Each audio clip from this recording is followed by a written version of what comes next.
schools around the nation that now offer cannabis degrees.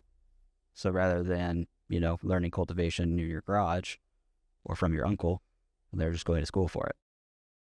I mean, I think that there's a ton of value in that of learning, VPDs, learning all the stuff that it took a lot of us growers early on. I mean, been a grower for almost 20 years and, I felt like I was late to the game. And a lot of us, there was never no playbook. There was never no script.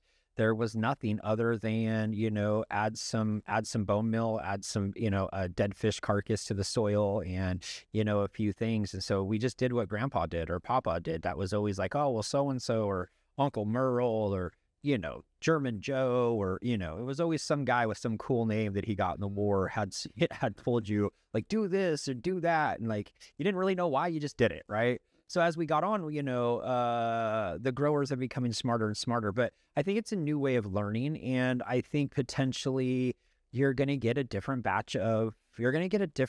level of growers. Although I'm still so old school that, learning hands-on is, I think learning how to build a car with your grandpa or your dad in the garage and working working hundreds of hours late at night, when you want to, when you don't want to. Yeah. And it's just in your blood. I think that's a little bit more authentic, but it's not for me to say. I think that the guys that go to class, they may understand how the stuff works. We never understood it. We just did it. Right.